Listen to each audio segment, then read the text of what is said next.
আচ্ছা, অনেকেই যারা সেকেন্ড টাইমার আসছো, তোমাদের জাহাঙ্গীরনগরের পরীক্ষা শেষ হলো, বিউপির পরীক্ষা শেষ হলো, তারপর তোমার আদার্স যে ইউনিভার্সিটি আছে যেমন তোমার চট্টগ্রাম ইউনিভার্সিটি পরীক্ষা শেষ হলো, সামনে তোমাদের রাজশাহী ইউনিভার্সিটির পরীক্ষা, এরপর হচ্ছে গুচ্ছর পরীক্ষা বা খুলনা ইউনিভার্সিটির পরীক্ষা।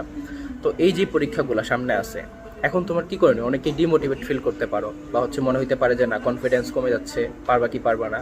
তো অ্যাকচুয়ালি দেখো, শেষ পর্যন্ত নিজেকে পুশ করতে হয় যে কোনো কিছুতে। হতে পারে যে তোমার ডেস্টিনি ওইখানেই সেট করা আছে যে তুমি খুলনা ইউনিভার্সিটি একটা ভালো সাবজেক্টে পড়বা, রাজশাহী ইউনিভার্সিটি তুমি লতে পড়বা, বা তুমি গুচ্ছতে একটা টপ নচ ইউনিভার্সিটিতে তুমি পড়বা। তো যদি ডেস্টিনি সেখানে ফিক্স হয়ে থাকে, তুমি কিন্তু কিছু করার নেই। তবে হ্যাঁ, তোমার যেটা করণীয় সেটা হচ্ছে যে তুমি তোমার জায়গা থেকে চেষ্টাটা দেওয়া। আর এখানে এটা তোমার মেক শিওর করবা যে তোমার যেন চেষ্টায় কোনো ত্রুটি না থাকে। তুমি যেন নিজেকে দিন শেষে এটা বলতে পারো যে না, আমি আমার জায়গা থেকে বেস্ট চেষ্টাটা করছি, আমি আমার জায়গা থেকে ইফোর্ট দিছি, পড়াশোনা করছি, আলটিমেটলি এটা আমার রেজাল্ট হয়েছে। দিন শেষে যখন দেখবা যে তুমি পরিশ্রম করছো ঠিকঠাকভাবে, নিজের বেস্টটা দিছো, তখন আর তোমার মধ্যে রিগ্রেটটা কাজ করবে না। আর তখন কনফিডেন্স লেভেলটা এমনিতেই বুস্ট আপ হবে।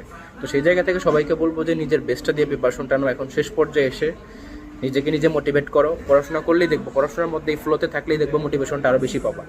এভাবে যদি পড়াশোনা করতে পারো, তুমি নিঃসন্দেহে রাজশাহী ইউনিভার্সিটির টপ সাবজেক্ট লতে পড়ার অ্যাবিলিটি রাখো। তুমি খুলনা ইউনিভার্সিটিতে লতে পড়ার অ্যাবিলিটি রাখো। যারা বিবিএতে পরীক্ষা দেবে তারা বিজনেস অ্যাডমিনিস্ট্রেশন ডিসিপ্লিনে পড়ার অ্যাবিলিটি রাখো।